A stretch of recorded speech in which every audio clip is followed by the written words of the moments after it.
the Rangers Journal Night.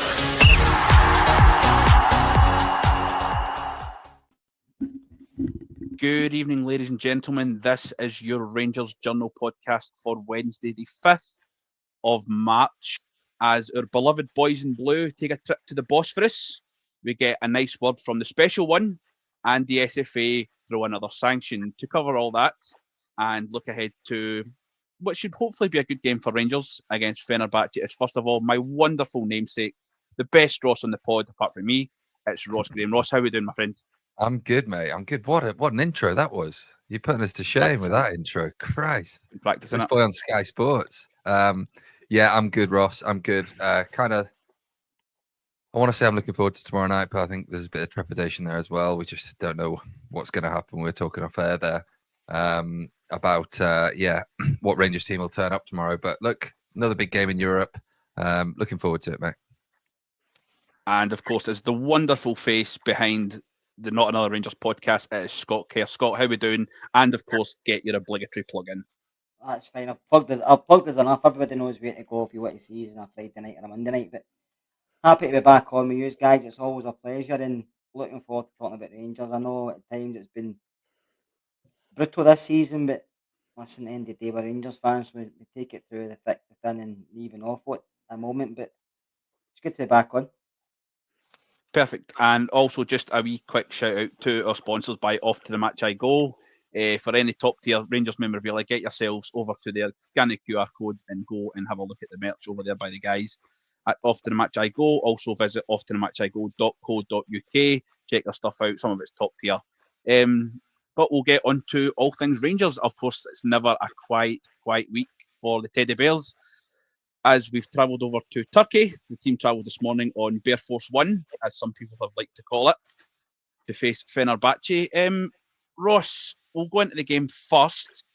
Rangers not being in the greatest of form, to say that is probably a little bit of an understatement, going up against a controversial team at times, could be Fenerbahce. We know Turkey's not a great place to go for teams to travel, but you never know. Rangers in Europe, it's Thursday nights.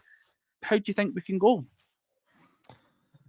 Yeah, I think that you've given it a good summary there. I think Turkey is one of those places that you'll always hear footballers call it hostile, aggressive, loud, very sort of cerebral in the sense that the crowd are in your head and very much a part of the way the team plays. Probably very similar to the way people think what it's like when they turn up to Ibrox, I guess, on these European nights.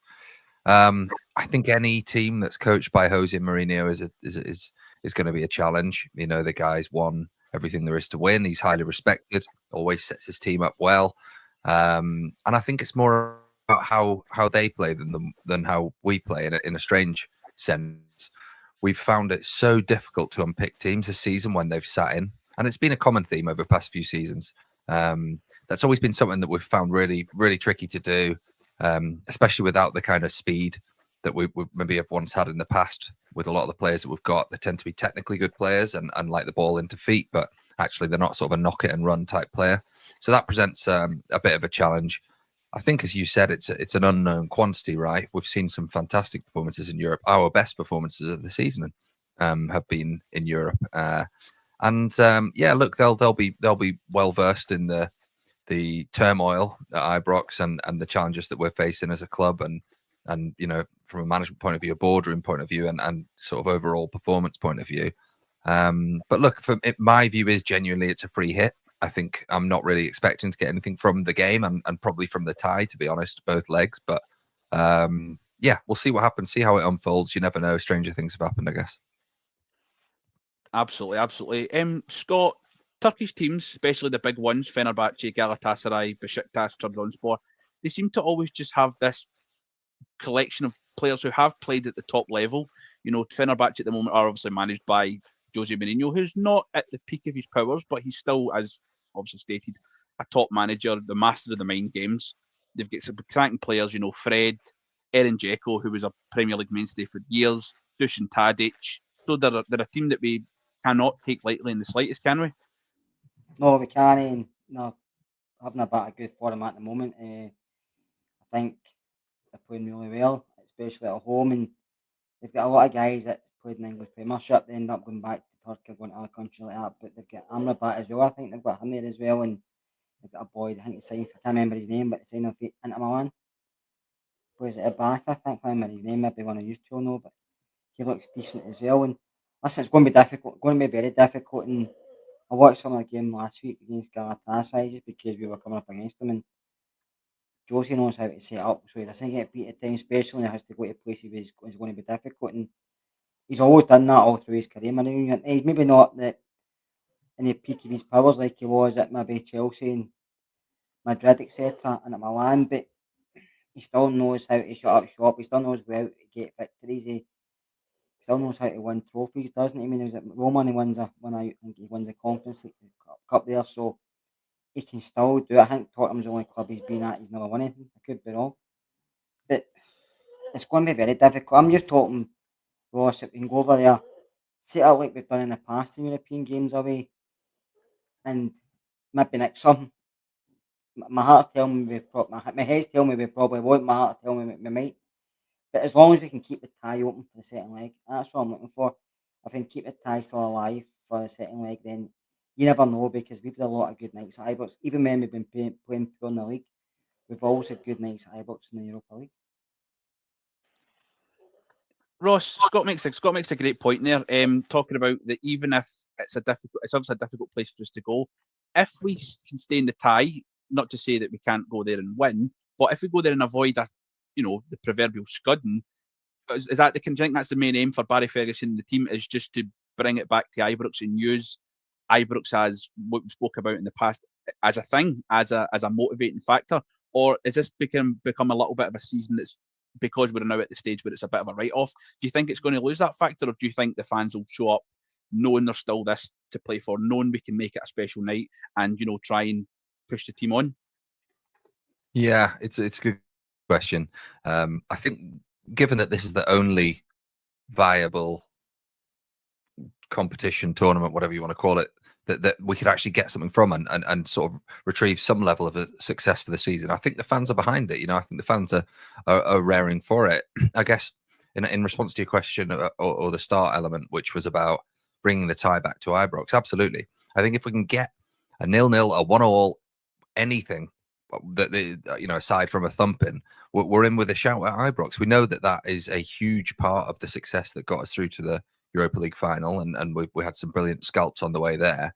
And I think this is the one thing that we can kind of hang the season on, in a sense. As I said before, I'm not hugely optimistic, but that's not to say that we can't do it. I think we've seen Dessers step up to the plate in Europe, numerous times, albeit it's been a challenge for him domestically a lot of the time. And he's stepped up and proven himself at that level. Certainly, his goal against United was brilliant. We've seen them in the past against Betis away. And we've had some great scalps. No one would have thought we would have gone to Nice and beaten them very, very comfortably in the end away from home. I even think the game away at Olympiacos, which was a real challenging match, and quite a grueling 90 minutes, really. And we came away with a draw there, which was a very vital point in the end. It essentially got us in that last, the top 8, shall I say. So we can do it. The performance is there. We've got, some players that are really, really underperforming at the minute. I think of recent weeks, you look at your Jeff Days, you look at, arguably Diamonde and certain others, and you think that is levels below the potential that they could play at. So maybe the European stage is where they can step up and show it. And look, I guess the proof is that they have done it. They've turned up really well against your Tottenhams, against even, United away. I thought the lads that played put in a great shift and really did us no, whilst we didn't get the result we wanted, they turned up really well and gave a great performance. So I think there is something to play for here. It's pride now. And we need to keep putting our club on this map here, this European map that we've done so well over these past few years. And what better way to do it than pick up a result against a big team, a potential favourite or one of the favourites for the competition in Fenerbahce. So, I'm all for it. Let's get behind the team. Let's give them everything we've got and leave nothing out, leave nothing on the pitch, as they say. Absolutely. Scott, our very own Doogie's put a point in here looking at the kind of level of Fenerbahce. Whilst they're a big team, in Europe, they're a well-known name. We've beaten better teams in Europe. We've performed against better teams in Europe. Even this season, we went and won in Sweden for the very first time in our history. We drew with Tottenham, and we probably should have beat them. We were really disappointed not to get a point against Manchester United. Like I say, we've destroyed Steaua Bucharest. I know it wasn't their first team, but they finished in the top 8 as well. They're a good team. We've beaten really, really good teams this season. What has been the kind of, I don't know, perhaps the Jekyll and Hyde about the Rangers team this season, in that we can't beat St Mirren or Motherwell at home, but then we go and play these teams with really top level players. Like I said before, Dzeko, Tadic are top level players. What's the difference here that we can go and perform against these guys? The guy I was talking about earlier was Milan Skriniar, the centre back, Slovak. PSG. Yeah, on loan for PSG. I just think, Ross, it's maybe a mindset thing. I think when they're in the league, there's a lot of pressure on them. They go out, they maybe overplay, make mistakes, they can't recover. But in Europe, for some reason, the mindset's different. They feel comfortable. They're maybe there as underdogs at times, so there's not as much pressure. They're not expected to win, and they go out and just play their game. And you can see we finish in the top 8 against 4 other teams that we play against in there as well. And it's like they seem comfortable there. I don't know why, but it's like the level of football's not up. But we're more comfortable against better teams than we are against teams who play the low block or play a wee bit more physical, or a wee bit rough. I can't. You'd have to ask each individual player, but I just feel in Europe they feel more comfortable. They can sit and breaking teams. They can attack teams. They can take more touches. They look more confident. They can hit passes. But as in Scottish football, they seem to struggle. But it's not the first time it's happened to our Rangers team. We've been doing that for the last few seasons, struggling domestically, but in Europe we seem to get good results. Absolutely, and of course, a very warm welcome to the magnificent Mitch, here to bring the positivity. You're trying to get up the Ross rankings here, I know you. Listen, I'm coming. Listen, I'm coming for the top tier. Ross Graham needs to be aware that I'm coming for it. Listen, he's Mitch, like my Princess Diana. He's never getting off the top. Well, Thank you, things have happened. It's blatant favouritism, Ross. It's fine. Mitch, good evening. How are we doing? Scott made a point there. We've been talking about the mentality of the Rangers team, and that they seem to just, when the pressure's off, they just seem to turn into a team that looks like they could go toe to toe with anybody. It was brought up earlier. We're talking about guys that maybe haven't been in form. We're talking about Jeffrey. We're talking about the almost enigmatic Mo Diamandi at the moment, who seems to either be the best player in the world or absolutely dung. What is it about Rangers, and what is it about probably the club at the moment that seems to just bring out, when the pressure's off, this ability to go toe to toe with some of the best? I think, in all honesty, I don't think it's a mindset thing. I think there's probably the best way I can put it is the squad age has come down a hell of a lot in the last season. And I think there is that element of, in these big games, you can go out and play with that freedom of youth, where you can say, well, you go out, savour the minute, and go out and experience something that you've not experienced before. But I also think as well, tactically, when you're playing in Europe, in the SPL, the minute the ball touches your feet, you've got some guy who's a sparky from somewhere right at the end of your feet. When you're in Europe, you've got that little half second more respect on the ball than what you have domestically, I think, which allows players like Raskin, allows Diamandi, and allows players like Yefti that minute just to not so much show off, but think before they have to act. Whereas domestically, they've not got that wee bit of street smart about them, I think, which is something that comes with experience. And I think it probably mirrors the frustration that we've got, where you look at them against, some of the big teams we've played in Europe, and you go, how can you do that? But these big games in Europe is where you learn the street smarts, where you go, well, if I've got, somebody who's twice as fast as me up my heels, I know I've got a teammate right at my back. And I think it all comes down to experience, and I think genuinely just that little bit more respect you get on the ball in Europe as opposed to domestically. You make a very, very fair point there, Ross. I want to kind of go against that, if you'll just indulge me for a minute. Mitch says there that you kind of learn and you have the respect that you're going to get that extra split second.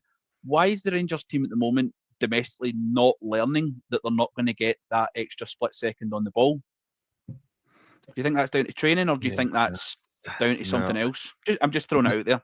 Yeah, no, it's a good point. Look, I think there's multiple variables that play into this. I think the team are, we've seen it, nervous. They're nervous. They are anxious on the ball.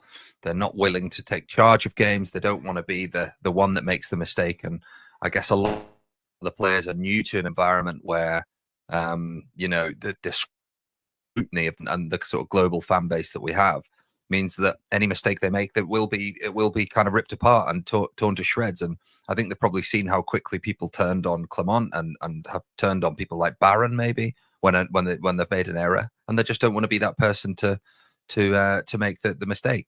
I think there's something to be said in probably the way that we set up previously, and Mourinho probably got it right that Clement was a bit of a dreamer and had a philosophy about how to play football. And actually, the pragmatism of football is put the ball in the net by any means necessary. And I think that's the killer instinct that's probably just not been trained into the team. I'm hoping that the players the ex-players that are now part of the management staff, Dodds, McCann, etc., will know that they'll understand that clinical nature, and grinding out victories does win you championships. It does win you trophies. It doesn't have to be the most attractive football. And that's the Jekyll and Hyde of Rangers. Some games we've turned up and played amazing stuff, and you think, wow, okay, we're on to something. And the next week we get beat by Queen's Park because they wanted it more and they were tougher in the tackle, and they capitalized on our mistakes when we did want that extra second. Europe offers us an opportunity to let these players who are probably more used to European style of football and the sort of not lack of aggression, but sort of slightly more technical, I guess, players and style of play, and hopefully they step up tomorrow, and we see that there is quality there and there is something to build on, because a lot of these players are playing for their future now. They'll be aware of the rumors and the speculation and more than that now, the kind of confirmations and stuff that's been leaked to the press, but they are playing for their futures, and if they want the future at Rangers, then they're going to have to put in big performances. And the only tournament that we're still in, so what better place to do it? Step up on this European stage, stake your claim, be responsible for your own remit on the pitch, and win us the game tomorrow. I think it's a great opportunity. I'm thinking about people like, and I'm never far from thinking about this man, Mohamed Diamande.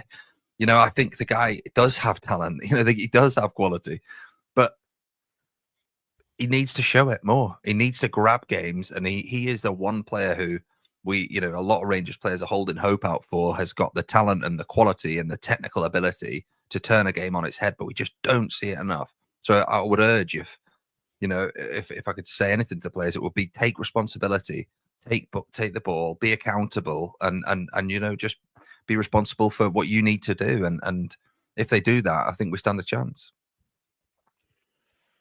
We absolutely do. I think that's probably one of the things that the Rangers team's lacked for a long, long time, is consistent accountability. In terms of, we see it in Europe, we see them wanting the ball, we see them wanting to progress forward, but then when it comes to games at home against Motherwell, where we're struggling, or at Dundee, there's just not enough of it. Scott, exactly. Scott, Ross makes another excellent point there. We're talking about Mourinho talking in his press conference about not Clement being a philosophical manager. I think we've had a few of them where it's guys that have an idea of how they want football to be played in Scotland. And in terms of, we're in a process of being taken over, the direction of the club is going to be changing. Do you think in the future that a results-driven manager needs to be more of a priority than a philosophy manager? I think you can have both. I think it just depends on your playing squad as well. I think the playing squad at the moment, I think someone looked lost under Clement. They did, and you can see it in games. They didn't really know what to do, what not to do. In Europe, it was slightly different, but I don't know. I just felt when they first came in, he got that sudden reaction from, didn't he? We were not far from winning the league, and we hit Motherwell, we hit the Skids, and since saying it's not really come back for him. We've got the odd performance like the cup final with VR goes against us. We played really well, and mainly we beat. I can remember, was it Ross County we beat quite well, and he was talking about that performance and stuff like that. But this isn't the games you should be looking at. I think over a piece, the team haven't been consistent enough for us. Doesn't matter, he's chopped and changed, but he had his formation that he wanted to stick with. He had to change it slightly when we get injuries, and it worked for him to a point. And then as soon as other players come back, he changed it again. It kind of went against him, and I think whoever comes in, and it could be anybody, it could be a young manager, experienced manager, yourself, forward think manager, guy who likes to sit and think, whatever.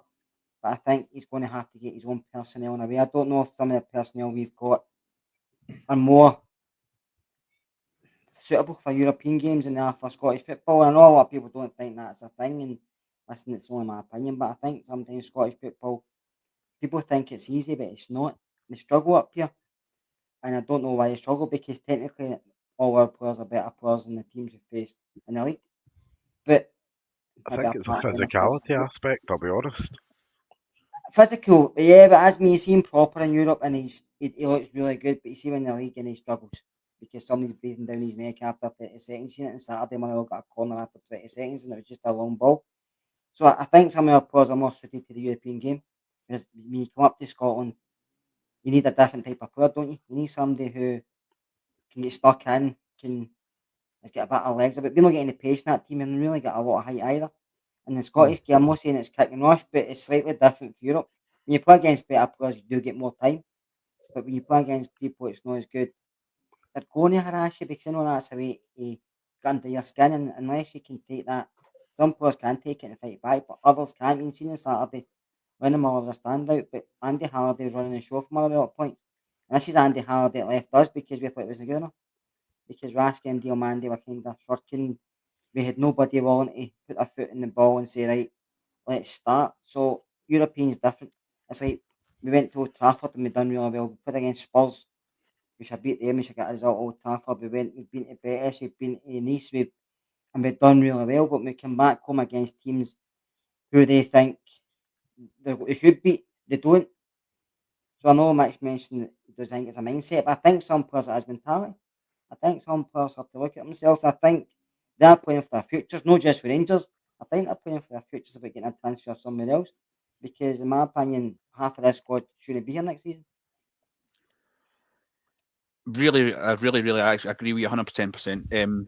Scott, Mitch, the one thing I wanted to put on there with what Scott said was that he's talking about the physicality, and we understand that to be successful in this league, you can't have 11 clodgers, or you can't have 11 guys that are Fair just, well, 11 exactly. 2-footers, that's all we need, mate.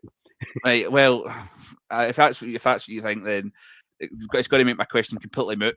But I'll ask it anyway.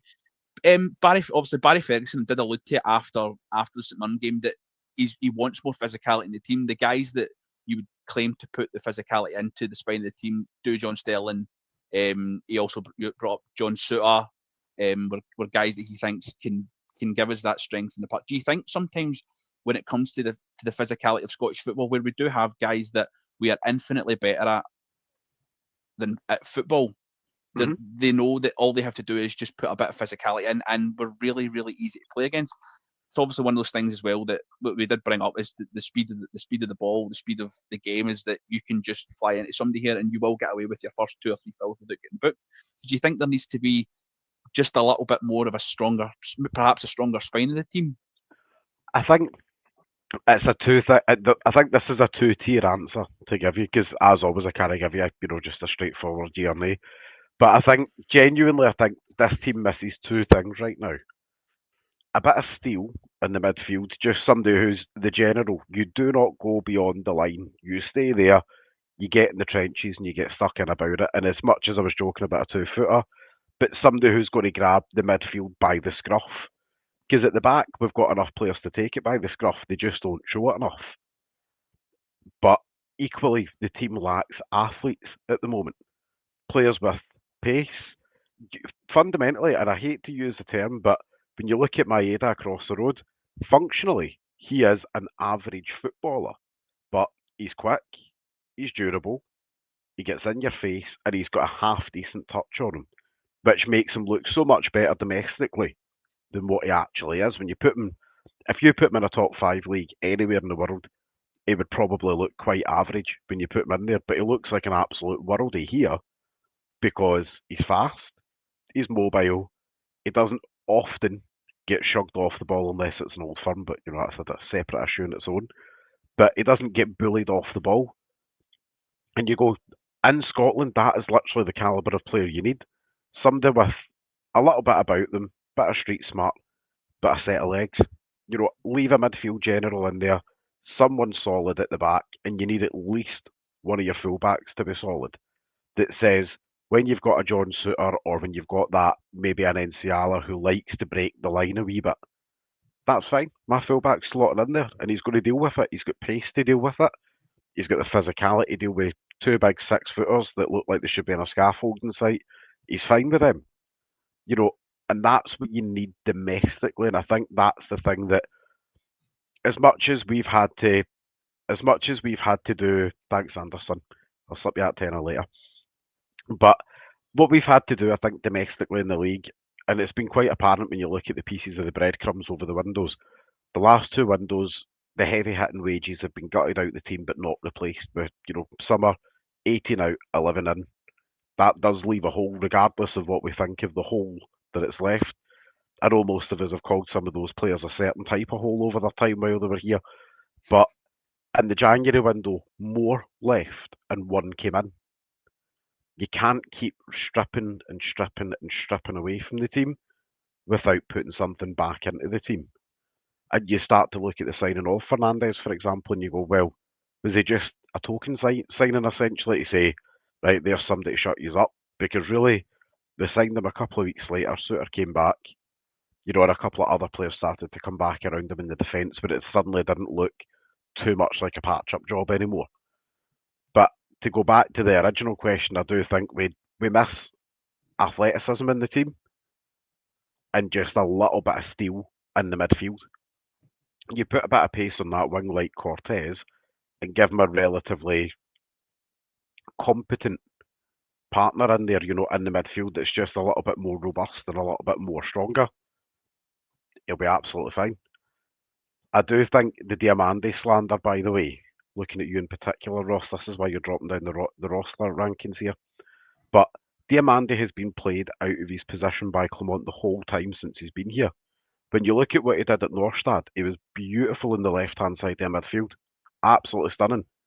And he's only started to get that freedom to roam under Barry Ferguson, which is, surprise, surprise, why the upturn in form is there. Because he's been given the licence. He's not a direct 10. He's not really a natural 8. He's more of a player that floats in that in-between period.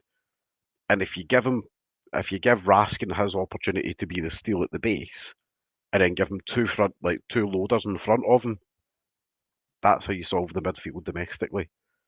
Trying to play with two anchors in midfield is, well, we've all seen the results of that.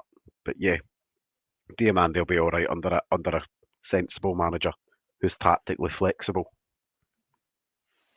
That's just completely incorrect, because the way to win in Scotland is 4-4-2, big guy, wee guy. Scottish football has not changed since 1974. That's how you won it then. That's how we'll win it now. Nonsense. Let's just get Big Crouchy and Defoe back in, mate. It'll be fine. Listen. Let's bring in Harry Redknapp, Crouch, Defoe, Crancher, Bobby Zamora. We'll win everything. While we're at it, we'll go and get a giraffe fed in Brazil and one of the rhinos and all. Sorted. There we go. 49ers, if you're listening, there's your transfer. There's the height. There's the steel. Of course. Ross, Mitch, obviously, the big emphasis on, in terms of the team, or the issues with the team, is physicality and pace. Are we probably the definition of a team that's talent, hard work beats talent, and talent doesn't work hard? Yeah, good question. First of all, I just want to say Mitch's views are not representative of everyone at the Rangers Journal. I just want to put that out there. For what it's worth, I think Diamande's a luxury player, and I think I will make a wager that within the next 12 months he will leave Rangers and he will not be making a big move, because I just don't think he's got the quality that everyone thinks he's got. I just don't. But that, again, that's just my views.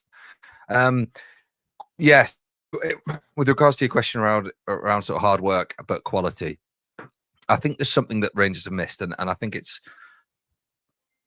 something that we used to do really well, and that was picking up talent from other Scottish teams. You know, you even think about Billy Dodds, who we got, I think, at 30 or something. We picked up players like Kenny Miller when they were young. You know, we picked up lots of quality young players coming through the ranks of other Scottish teams, which meant they understood the expectations of the league. They were brought up playing youth football in Scotland, so they knew what the natural transition would be. And it wasn't a surprise then when they're thrown into an away game up in Dingwall, and you're 1-0 down. The rain and snow is pelting you in the face. The fans are on you, on your back, and that would not come as a surprise. Whereas I think a lot of these players, and I'm thinking of Cortez, I'm thinking of players like that, I think it would come as a surprise, and I think it's a shock for those guys. So I would like to see us getting more Scottish young talent coming through. I'm not being specific about positions. I just think as a concept, people that understand the expectations of the club and have come through Scottish youth systems to understand the sort of the tempo, the aggressiveness, the physicality, whatever that is. So I think that kind of ticks your point in terms of hard working, because the expectation knowledge is there.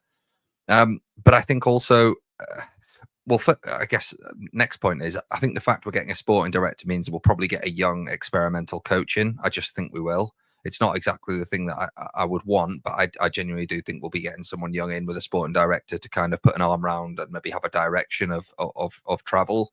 So I think that kind of lends itself more to playing out from the back, 3-5-2, all the stuff that we're probably a bit sick of at the minute. But yeah, in terms of the kind of the hardworking piece, I think all the players are not really looking at themselves in the mirror and saying that they're doing everything. I think that was clear, and I think it is clear. So I think there's still a lot more in the tank for a lot of these players. I'd like to see Barron getting more game time. I'd like to see Sterling getting more game time, because I think they do leave a lot more on the pitch than other players. I think they do give a lot more. I think Hadji gives a lot. I think Hadji works really hard. But I think in these past few weeks, I've seen people like Igaman, Diamonde, probably Proper, Jeff Day. A lot of players take the foot off the gas slightly and almost sort of rest on the laurels that the season's a write-off. I think there can be a balance of both hard work and quality, but that's for a manager to come in and knit together. We've had it many times before where it's happened successfully, so I think that's the winning combination. I think, just to kind of touch on where Ross was going there, I think there's definitely merit on, if we're playing one of our lovely 3 games in a week scenarios where we've got, let's say we're going Saturday, Thursday, Sunday. I definitely think that Sunday trip, game 3 of 3 up in Dingwall, would I like to see more Scottish blood in there for that trip, to say, and they're going steady it for the day. That functional goes back to being functional players, the horses for courses approach. And I think in an ideal makeup, you'd probably have 2 players for every position. That's the luxury mode where you go. 2 players for each position and maybe 1 or 2 utility men in the squad where you go. That's fine. If we've got a bomb scare in this part of the pitch, we can put, we can stick Ross Graham in here because he can play centre defence, or he can play centre back. That's fine. Or we'll put Keir out. We'll put Keir out there on the left and on the right there. It's fine. He's got 2 feet. They both work, and that'll be fine. But I think it does kind of go back to that of needing those little bit more, that little bit more quality from Scottish players, a little bit more league now. But doesn't necessarily have to come from Scotland, because there are some grittier leagues out there as well, the likes of the Austrian leagues and stuff, where you go, I'm pretty sure if it becomes too affordable with the usual Rangers tax from SPFL clubs, start to look elsewhere, like those functional leagues like Austria and stuff, where you go, there's cracking players out there that we've covered already that you can pick up for under £1 million in those leagues that'll do the job domestically. Absolutely, 100%. I think one thing that we're obviously talking about finding the right guys. We seem to have this idea in the moment where we're signing guys, and I always go back to Jose Fuentes as the peak example, that he was a guy that brought in to take us to the next level, but he didn't like the cold weather. And I always wondered that the guys not understand that we're a cold country for 6 months of the year. It's not like Los Angeles. It's something that's always kind of baffled me, that I don't understand it. If you're coming to a country, if you're making a move, why would you not be told about it? If you don't want to research, be told and understand that, Scotland, if you're going to play Scotland, you're going to play for Rangers. You're a big team, you're a big fish in a small pond. You're every team's cup final. You might have to go to Dingwall or Dundee or Aberdeen or Inverness, and it's in the middle of December, and it could be -4. If you don't want to do that, don't turn up. But we seem to have guys a lot of guys in the team that go, yeah, that's fine. And then when it comes down to the nitty gritty, they're just like, I just don't fancy this today. And understand, like, we've all been hit on the thigh by a mitre at -5, and we've all got the mark and we're inside of our leg because it's all happened to us and we don't like it, but we still go out there and deal with it because that's just the way it was. And I think there's too many guys in this team that are just kind of not perhaps really up for the fight and the nitty gritty of Scottish football. Scotty, there's just kind of another issue in the team I wanted to bring up before we kind of move on to something else that came up today, is the goalkeeping scenario, and it's been brought up obviously Gunner. Jack Butland, he's been a popular figure for maybe his first 8 or 9 months, and his form seems to have fallen off a cliff at times. Do you think that he's still the long-term issue, the long-term answer to the Rangers goalkeeping crisis, or do you think at this stage, with a change in, obviously the obvious change in manager, the change in potential ideas of how football's played, do you think we need to look for something a little bit different? Yeah, I think Jack has to move in the summer. I don't think we can continue with him in goals. I think he's you're looking for a mistake every game from him recently, aren't you? He's giving you one every game. You have to look for it. He's giving you one every game, and I don't know if it's nervousness. I don't know if it's just he's getting through things. But when you look back at his career, he's never had a consistent run of games with a lot of clubs. The older he gets, he's always been a part keeper. He starts well and either gets injured or makes mistakes, and he gets moved into the sub goalkeeper or third choice. And I think that's where he might end up backing down and going being a second or a third choice keeper in the Premier League. I don't think he's got. I don't maybe a top goalkeeper. He's got all the stuff. He's got the height. He can see everything else. He comes with potential. I know he's 30, but even as a young kid coming through at Birmingham, they said he's going to be the next big thing, and he's always flattered to deceive, in my opinion. So I think he started really well. We're all singing the songs. People were printing mugs galore and stuff like that. We got Super Jack Butland, but I think recently he's cautious too many points. And your keeper, I'm not saying every keeper we've had over the past have been great, but some of the keepers we've had have been sensational at times. And a keeper can't go through a season costing you to 9, 12 points a season. He can't. That's not sustainable. So I think we need somebody who is going to give a defence confidence behind them and just go and play, save the ball. I'll make this age, you dive, you save it. It's no fancy stuff, and he's not the greatest with his feet either, Jack. And listen, I've nothing but respect for him when he came, and I always thought he would do well here, but he's proved me wrong. And I would say to him, yeah, go and find another club, or if you can get any money for him, I would take it. I know he was linked with Forest in Birmingham. Wasn't in the summer, but he stayed. So if they're still interested, I would see how much we can get, because I think he's running his race here.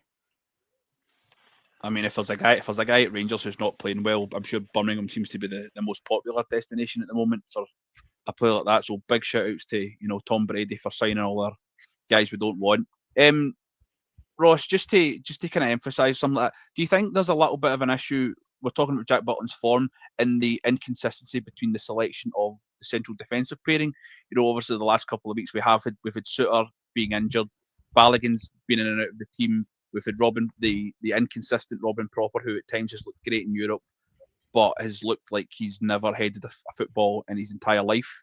And then we've had, unfortunately, Clinton NCR has been, admittedly, I think, thrown in at the deep end a little bit after, looking good. He did look good against Fraserburgh, but we need to be respectful of the level of opposition. But we're now at a stage where he's being kind of a little bit, tested more appropriately for the level of football that we play every week. And he's struggled. He did get taken off after half an hour by Ferguson at Kilmarnock. I don't think it'll break him. I think that young players need to learn. But do you think that that's been a contributing factor towards the inconsistent form of Jack Butland, and that he perhaps doesn't trust his defence, or vice versa? Yeah, I do. And going back to your earlier point, I still actually don't think Robin Propper has headed a ball. I actually can't ever remember him headering a ball. So I think the jury's still out whether he has, but someone could prove me wrong. Yeah, look, I think Jack Butland is a confidence player. I think when he's been good, he's been fantastic. But as the club has deteriorated and sort of started to chip away, I think his form has plummeted as well. I think the goal that he conceded at the weekend was really, really poor. But we do know he has the quality, and with the right defence in front of him, I think he still is the man for us. I think we'll probably start to look at succession planning. I think that's realistic. I think Kelly's done reasonably well when he stepped in. But again, I think we'll be looking for a succession planning over the next 12 months for a Butland replacement. If we can get some dough for him now, I'd let him go. But I still think he's got the quality to be a Rangers number one. I think it's a really good point though about the back line in front of him. It's been shoddy, diabolical, and I think they're being asked to do too much with the ball. To be honest, I think that's just part of the issue. The defenders should be, allowing the sort of the most deep lying central midfielder to pick that ball off them and progress the ball forward. I don't think it should be a Robin Proper job. God knows what position Robin Proper thinks he's playing. Sometimes when I'm watching him, sometimes he's playing right mid, sometimes he's left back, sometimes he's sliding in for tackles in the centre circle. He is a wild player, and I really hope he does go. I just want to leave that point there. I really want Robin Proper to leave.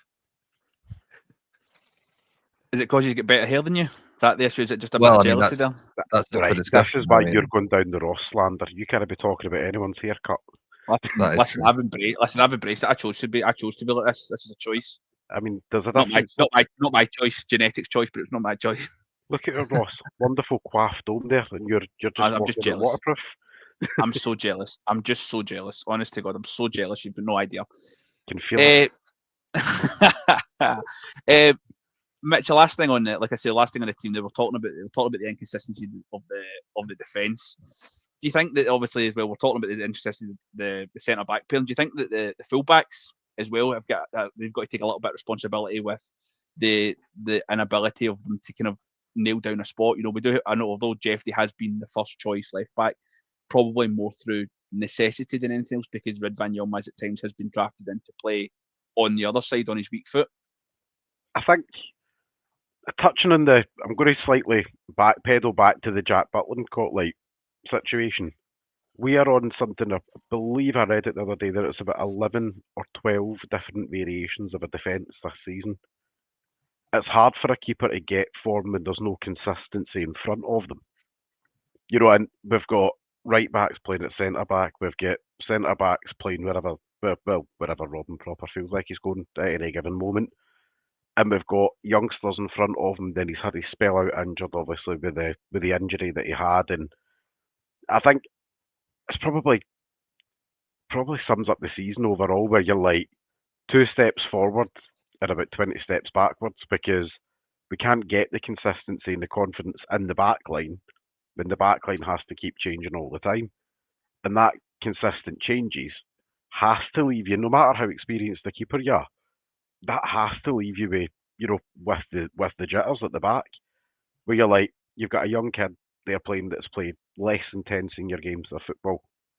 You are rightly or wrongly going to be sitting there going, is the wee guy going to miss the ball at a header at a corner? Is he going to misplace his pass? Or as Ross rightly said earlier on, you've got Dr. Jekyll and Hyde there and Dr. Proper beside him sitting going, is he going to 2-foot somebody? We all know he's not going to head a ball, even though he's supposed to, be paid to keep ball out net, but he's not particularly good at that. I think that lack of confidence at the back is seeped off into the keeper side of stuff there as well. I think, and I think with a more settled backline, we probably see more consistency. I don't think Butland's long term the right option, but he's probably still got I think it's 2 or 3 years left in his contract here. The only way he's realistically departing in the summer is if somebody comes up and says, tell you what, there's a couple of quid, everybody goes their separate ways, thanks for the memories, Jack. And I think as well, we've also as a club been very spoiled with goalkeepers, like certainly over our lifetimes. You look at it, you go all the way back there to the likes of Stephen Kloss, Waterers, we've had McGregor, 2 spells. We've had incredibly high quality keepers that haven't necessarily cost us an awful lot of money. So the Butland wage question that always comes up is, in today's market, it's 35 grand a week, 40 grand a week, a lot of money for a keeper. In the grand scheme of things, probably not. But in Scottish terms, it's a huge sum of money. So I think everything's kind of respective of the wider picture as opposed to the microscope of Scotland. But to go back to fullback question. I think our fullbacks, we've seen it with Yefty. I think Yefty has been touched on. I think he's probably played double the amount of minutes that was probably expected of him when he came in the summer. And that's been a mixture of Tav's injury, Ridvan's injuries, Robbie Fraser getting sent out to Livy. It's been the perfect storm of disaster in that front. Then in the right back, we've had Sterling in the team, out the team, Tav in at right back, in at centre back, Sterling in at centre back at some points. It's really hard to build up again that consistency and the trust with your fullbacks when your fullbacks have to keep changing almost on a weekly basis to accommodate the next centre back mishap or to plug another hole somewhere else in the pitch to say, right, well, this week we might need Tav to go and play in the right wing because, Tierney's knackered and he's needing a game out.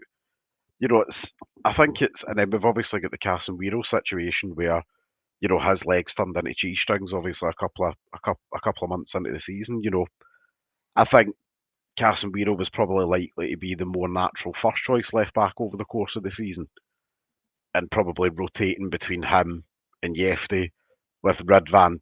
I think if we're all honest about it, Ridvan was kind of the odd man out at the end of the summer where we were kind of going, well, you're here, but were you kind of meant to be here or were you meant to be somewhere else? So there was so many of those, Mitch, though. There was so many of those players. There's still plenty of them. that we all thought, are you meant to be here? I don't think you're meant, it's like that meme where the guy goes to open the door and it just doesn't, he keeps trying to get in the door of the sports club and he just can't get in. It's like, I think Raskin was the same, mate. I think Raskin was very much the same. I will say on record there when it comes to Raskin, I remember some scoffed in the chat when I'd mentioned Raskin was on the way to turn himself into a £9 million player. He's comfortably already done that this season, in my opinion. He is probably one of the quite easily. See, if he can break into the Belgian national team, even into the squads, I would say right now, look at his age, the experience he's already got behind him and his technical ability. £9 million for a player like that is chump change in the bigger leagues nowadays. And I reckon he'd still move on to another bigger club thereafter. I think he'd leave us to go to a mid-table tier club in a top 5 league somewhere, say like, I don't know, say a kind of top 10 German club, for example. And he would probably move from them on to another bigger, probably Premier League club in a couple of years after. Watch the space, Mr. Graham. All right. You look flabbergasted at the mere suggestion. I am flabbergasted. Comments, people in the comments, can you please just try and get some sense talked into Mitch here? If Raskin is a £9 million player, Connor Barron's worth £2.50. No, well, I won't do a comparison, but I would suggest that Raskin's probably sat around the 2 million mark, 1.52 million in today's. We'll tribunal later. It's fine. and we'll end up paying far more than we have to, knowing our luck with court cases and tribunals over the last 10 years or so. Gentlemen, we went through the team, but there's a couple of things I just wanted to catch on before we finish up for this evening. In his press conference this afternoon, a certain Mr. Special One, Jose Mourinho, spoke about the potential, nothing set in stone, of the ideas that he would perhaps turn up in the future in Scottish football. He did not say no, and that got a lot of people throwing up the hypothetical scenario. Now, strictly hypothetical, I'm not saying for a single second that it's going to happen. It's not going to happen. We might not have the money for it, but he is on the way down. He's not going to get at the top level. A lot of our people, in terms of players, have went from Scotland to Turkey. Is a manager going from Turkey to Scotland out with the realms of possibility when the new owners come in, guys? Just throwing it out there. Not Would we like it? I do. Would we like it? Yeah. I'll jump in. Like I think it's good. I mean, what has Mourinho been famous for? Being a hard team to beat, being defensively strong. Being a manager who is able to set his team up well and be flexible, and who being able to handle big scenarios, pressured situations, being able to manage big personalities in the dressing room. I mean, it might be on the way out in terms of fashion, in terms of fashionable Amorim, stubborn Pep sort of football, but maybe someone like that who takes no shit from anyone and understands the pressure and demands. That was something that he said on his conference, and I thought that is great. He was like, he really understood, and his comments on Scottish football and Celtic and Rangers in general, he spoke so well about what it means, the responsibility of being a Ranger, the responsibility of being that, and I was impressed by it. So I think he could be a great shout. I mean, I don't think it'll ever happen, but I would definitely take him. I'd love to see it happen. You're on mute, Scott, mate. Because the dogs are snoring. I love to see Mourinho Ibrox, but I don't think it ever happens. I think he just said that to keep it going. He doesn't want to say no, you never know down the line, but I just don't see us ever enticing something like that. I think we'll go with somebody that's totally the other side of the spectrum. Yeah, definitely. The point, I was more trying to kind of angle towards the comments that he made in terms of the way that the club needs to be put across by a manager. I think, like we're saying, we're talking about philosophies, we're talking about the differences in a manager that comes in, that winning games is more important. Winning games and winning trophies is more important than, saying, oh, we play beautiful football. And I know we want that, but see, when it comes to the nitty-gritty, I think that if we've got a manager that comes in and wins 38 games in the season, 1-0, and it's garbage, we wouldn't care. We're not going to care. Some of the best managers we've had in the last 25 years, they weren't always the greatest tacticians, but what they gave you was a team that had steel, grit, determination, and, forgive me, but they had balls. And I think that the Rangers team for too long hasn't had that. I don't think for a minute, and this, this is not the views of the Rangers Journal. We do not think Jose Mourinho is going to turn up at Ibrox on the 1st of June. If he wants picking up for Glasgow Airport, I will do it myself. I'm offering. But in terms of, obviously, it was just something that put out there. I thought he was very respectful to the Scottish game as well. He's been very, very complimentary of it, more so than some of the media here. But in terms of, like I say, we know it's nonsense, but it's just a nice hypothetical scenario. Gentlemen, the final point I wanted to just bring up, it's deviating away, but it's been released over the last kind of 2 hours or so that Rangers have obviously had another fine and an issue from the SFA regarding pyrotechnics at some of the games at Hampden. It's becoming a little bit of a farce, to be honest. Mitch, I'll come to you. It's becoming a little bit of a farce that the SFA, every big game at Hampden, have fire and have fireworks, but they're not willing to allow the supporters to have their own choreographed pyrotechnic shows. Do you think that's a little bit hypocritical from them? On a personal level, in the stands, I'm not a huge fan of them. That's just me, but that's probably also the parent in me as well, where I'm like, would I really fancy somebody setting off pyro two rows in front of my daughter? Nah. That's just me personally. Does it make visually? Is it nice? Does it enhance the experience?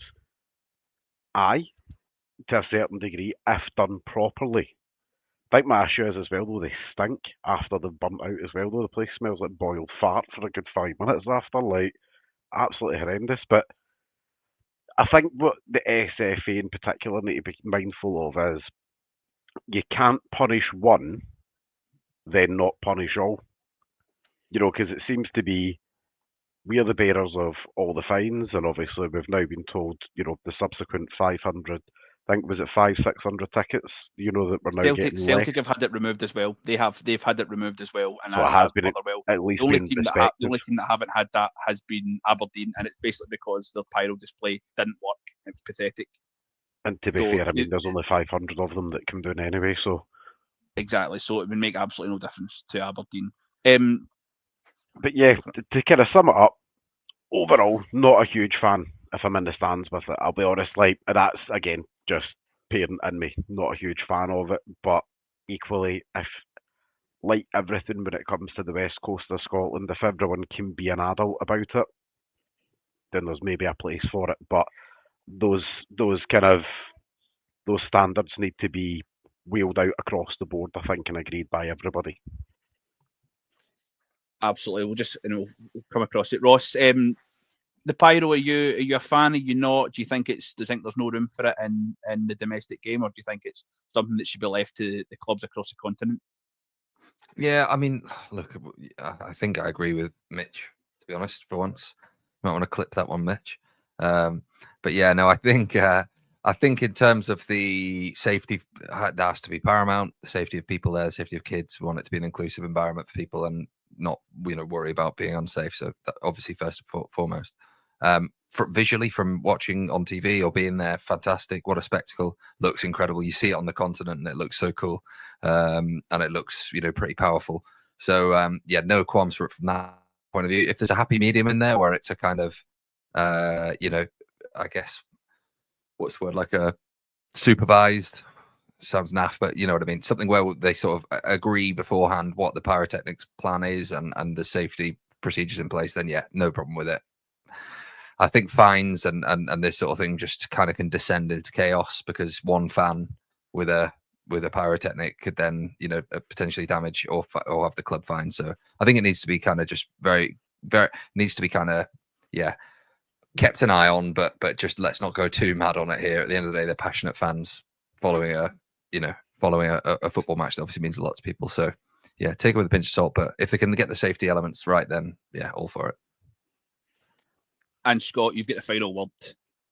Final word, that's quite close to home. The boys involved, I know them personally. So listen, everybody's got their own opinion in this. I don't mind it, to be honest with you, but I do think you have to maybe speak to the club, speak to SFA, not just Rangers, all clubs that are involved in this.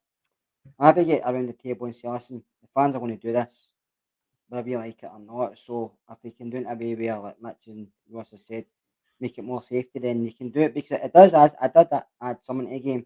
Yeah, I agree with Mitch, it does smell right enough, but it does add something to the game, especially when if you're watching TV. But when you're there, you maybe can't see the first 10 minutes of the game, like me, keep your glasses. But I don't mind it, to be honest with you. I think it's the thing that happens all over the continent. It's happening up here, and so I think we have to get on the table, but to make sure clubs are not getting punished for doing it, because you see clubs doing other stuff and not getting punished in the terraces. So they're just pointing at pyrotechnics and thinking we'll do that first. I think as well, just to kind of, sorry, there was a wee brainwave that went off there as, Scott was talking the other week, which is normally dangerous, I'm aware. But I think we're asking the SFA to trust us by pyrotechnics, and I mean the whole clubs in Scotland. We're asking them to trust that when it's the only sport in Scotland that you can't go and have a pint at. They don't trust us to have a pint, let alone hold a pyrotechnic. And I think that's kind of worth, which one's more dangerous? Personally speaking, I'd rather stand next to a guy with a pint in his hand than a pyro in his hand.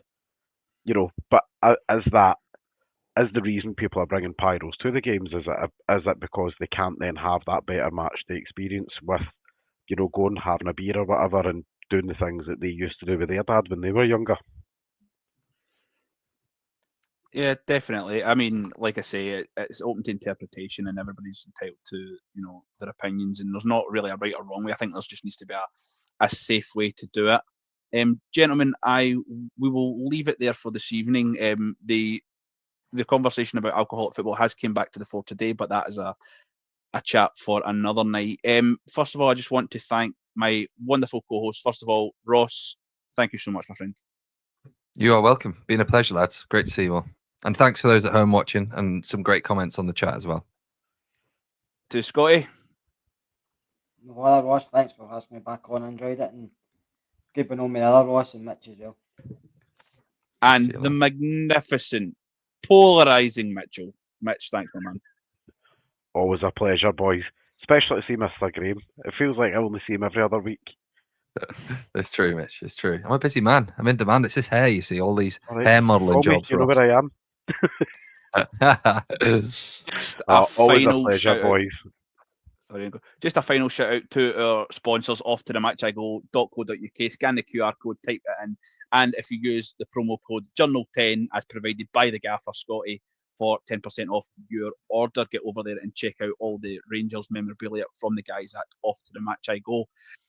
The guys will be back tomorrow with your pre and post match before and after. Rangers obviously face Fenerbahce in Europa League. Hopefully a win for the Bears.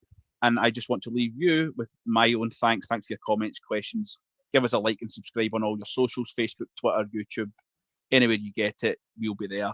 And remember, every night is a Rangers Journal night. Thank you very much. Take care, guys.